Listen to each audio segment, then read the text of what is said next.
Chapter 1: The Arrival. Hit that subscribe button before we go inside, because once these gates close, there's no way out. Rikers Island. A name whispered in fear, cursed in anger, and etched in the darkest corners of New York City's history. It's not just a prison. It's a world of its own, where time slows, power shifts, and survival depends on one thing: how far you're willing to go to see the next sunrise. When Marcus "Slim" Hargrove stepped off the Department of Corrections bus in the summer of 2011, the heat clung to his skin like sweat and regret. He'd been convicted of armed robbery, a job gone wrong in Brooklyn that left a store clerk injured and his crew scattered. The sentence wasn't life, 7 years, but at Rikers, even a week could feel like forever. The bus stopped at the main gate, surrounded by razor wire and the faint hum of distant engines. Beyond it stood a maze of buildings, grim gray blocks where screams echoed like sirens. A correctional officer barked orders as inmates shuffled off in chains, their eyes darting from the walls to the watchtowers. Marcus wasn't new to trouble, but this was different. He could feel it in the air: heavy, electric, dangerous. Rikers had a way of swallowing men whole. Inside the intake hall, guards moved with mechanical precision, checking papers, snapping photos, and issuing orange uniforms. The walls smelled of bleach and sweat. Inmates were stripped, searched, and processed like cargo. Marcus kept his head down, remembering advice from his cousin who'd been through Rikers once: don't look weak, don't talk loud, and don't trust nobody. That night, he found himself in a dorm packed with 30 men. The lights never truly went off. They just dimmed to a sickly yellow glow. The noise was constant: coughing, snoring, whispers, and the occasional muffled scream from down the hall. Marcus lay on his bunk, staring at the ceiling, listening to the rhythm of Rikers Island breathing, restless, unpredictable, alive. By morning, the chaos began. Fights broke out over breakfast trays, over cigarettes, over nothing at all. Guards stormed in with batons, shouting commands that no one listened to. But what struck Marcus most wasn't the violence, it was the hierarchy. Rikers was run less by guards and more by the inmates themselves. Gangs controlled phones, food, even protection. There was a currency here, not money, but fear. That's when he met Rico, a tall, lean man with scars on his face and eyes that never blinked. Rico ran the phones in Marcus's dorm, which meant nothing happened without his say-so. He approached Marcus during lunch, his voice calm but firm. "You new here. That means you pay your way, or you pay another way." Marcus didn't answer. Rico smirked and walked off. The message was clear: survival had a price. That evening, Marcus saw his first shower fight. 2 men, stripped to their boxers, swung at each other with makeshift razors.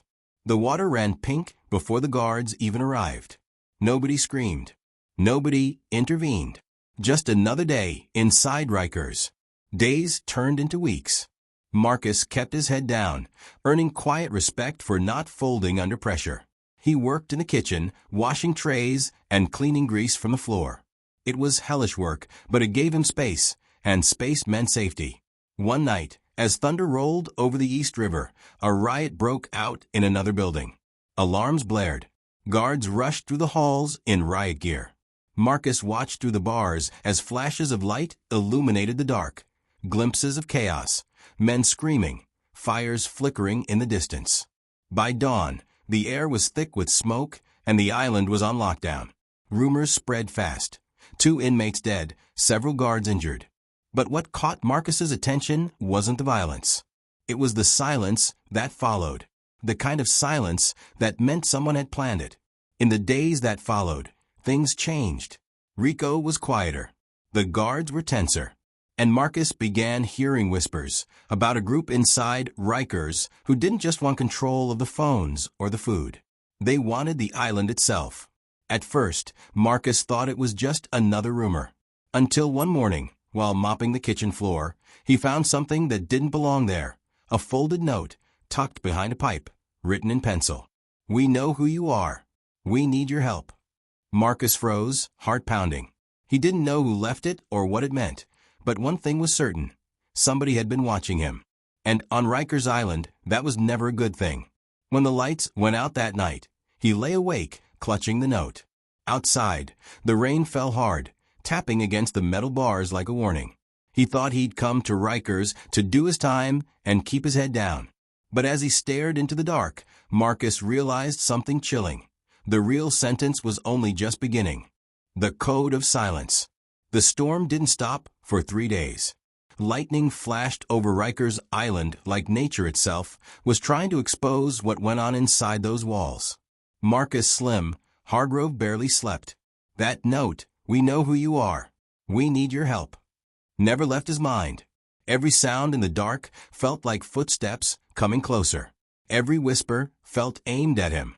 In Rikers, being noticed meant danger. Being chosen meant something worse. By the 4th morning, lockdown was lifted. The yard reopened, and tension hung over the prison like fog. Inmates spoke in low tones, trading rumors like cigarettes. The riot that had burned another block was all anyone talked about. 2 dead, 1 missing, and somehow no one knew who started it. Marcus tried to ignore it, focusing on his kitchen shift. But that day, he noticed something strange. The guard assigned to his section, Officer Vega, kept glancing his way, too often, too long. Vega was known to play both sides. A guard who'd take money to look the other way, or worse, pass information for the right price. At lunch, Marcus found another note under his tray. Midnight. Laundry room. Come alone. He should have ignored it. He wanted to. But curiosity in a place like Rikers was a double-edged blade, dangerous, but sometimes the only way to survive. That night, the corridor to the laundry room was eerily quiet.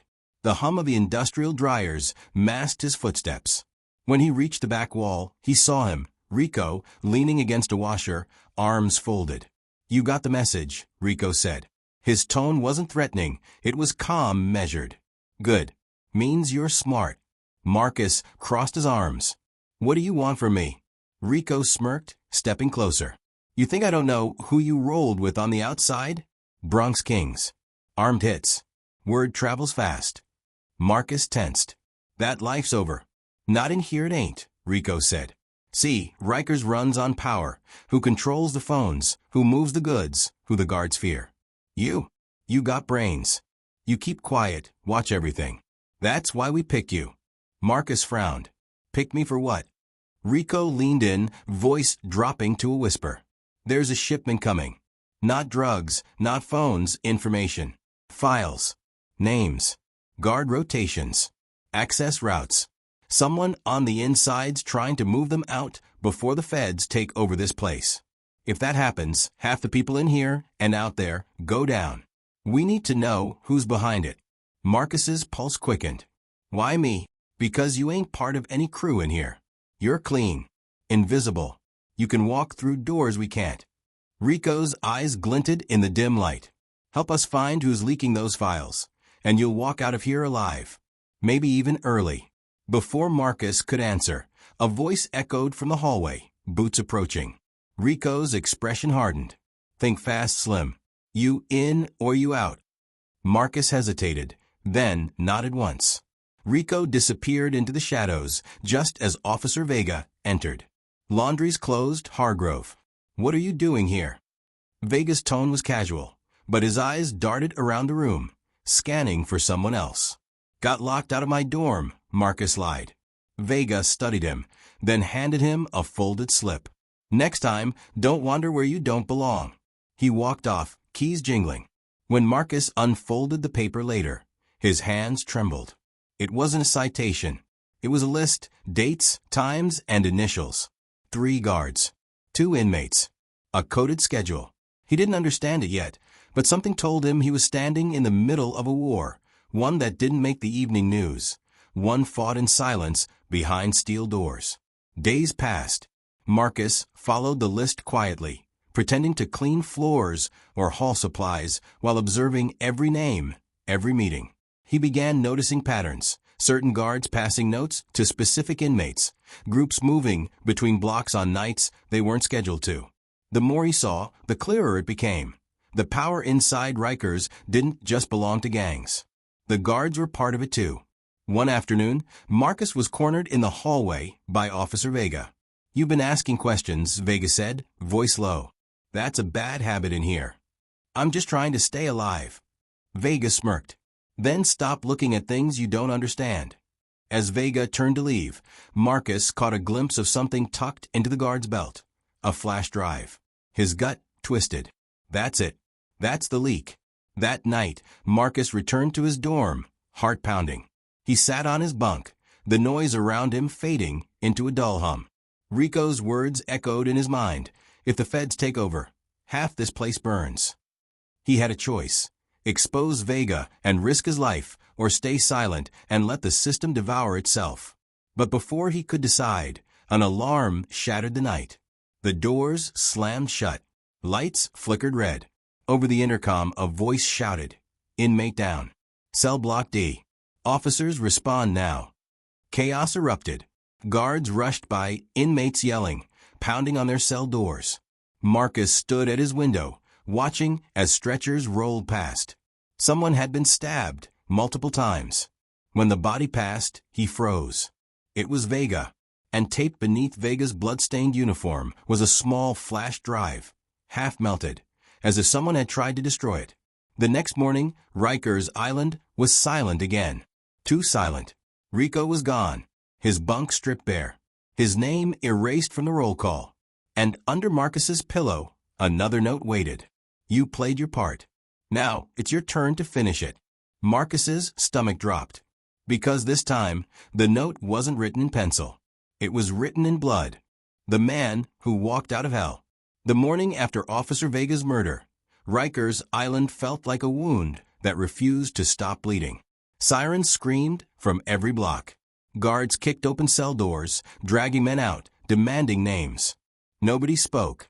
Nobody dared. Marcus Slim. Hargrove sat on his bunk, eyes on the cold concrete floor, the blood-marked note burning in his pocket. You played your part. Now, it's your turn to finish it. He didn't understand what finish it meant. Not yet.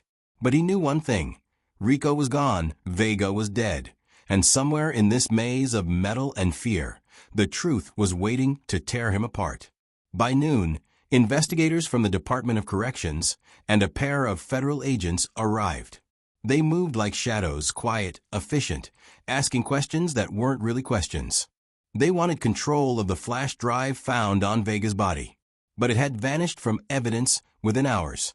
That's when Marcus knew this went higher than any inmate crew. Someone in uniform was pulling the strings. He tried to keep his head down, but that night, a guard slipped a folded envelope through his food slot. Inside was a visitor pass. The name printed on it, D. Wilson, Federal Investigations Unit. Wilson met Marcus in a small, windowless interview room. No cameras, no recording light. Just 2 chairs and a folder on the table.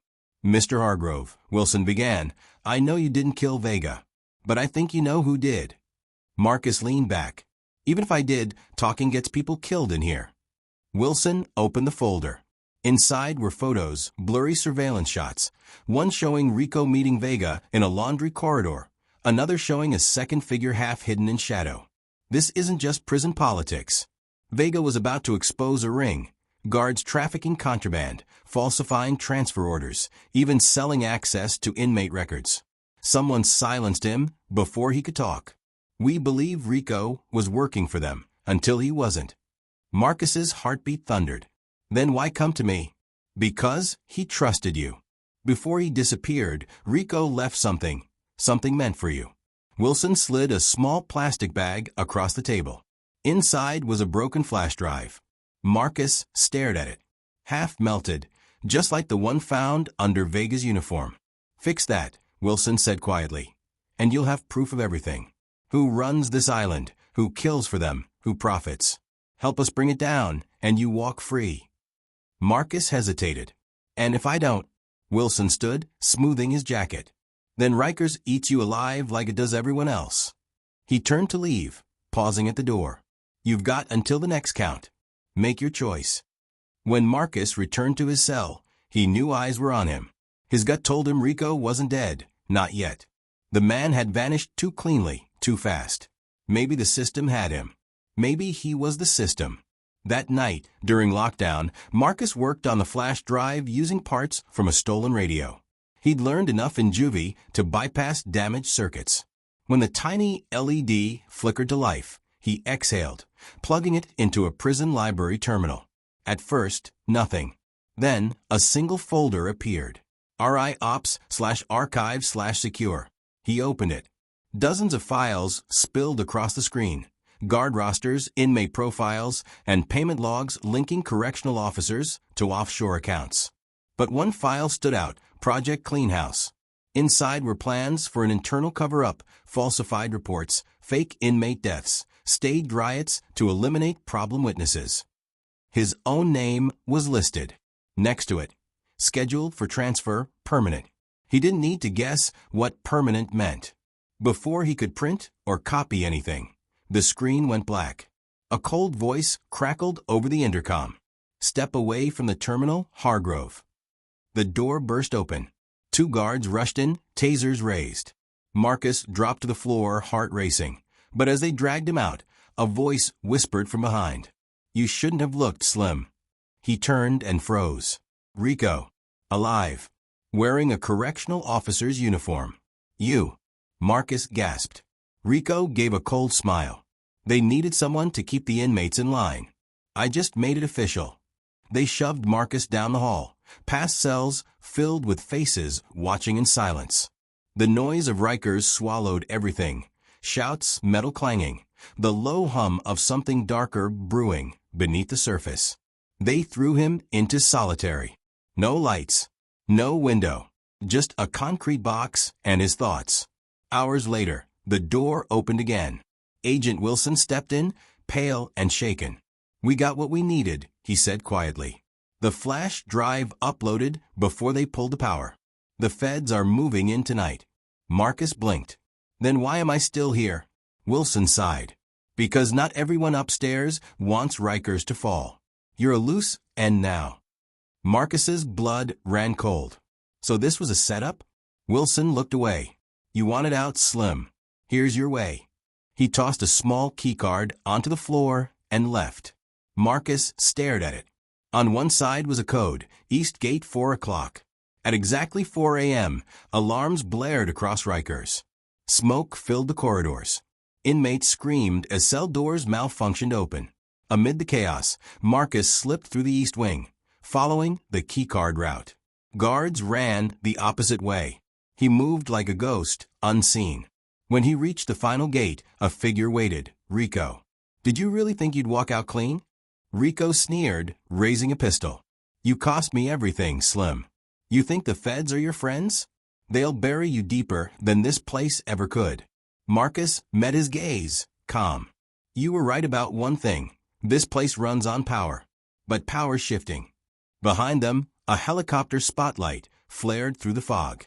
Loudspeakers boomed. "Federal control. All officers stand down." Rico froze. Marcus stepped forward, pressing his shoulder into the gate release. The alarm screamed. The door burst open.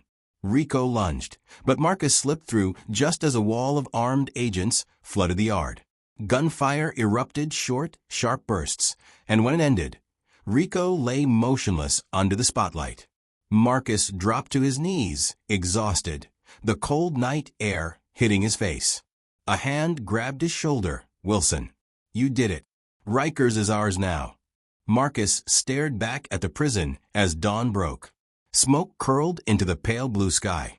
The place that had devoured thousands was finally burning from the inside out. Weeks later, he walked free. A deal signed, a file sealed. But the legend of Slim Hargrove didn't end there. His memoir, The Code of Silence, hit shelves months later, exposing everything. Corruption, murder, survival. It became a national bestseller. Lawmakers called for reform. But some readers noticed a final, cryptic line on the last page. Rico wasn't the last. He was the beginning. 2 weeks later, a federal investigator vanished. The only thing found in his empty office was a flash drive labeled Project Cleanhouse. If you think this story was intense, you're not ready for the next one. Hit subscribe, because the next truth might already be closer than you think.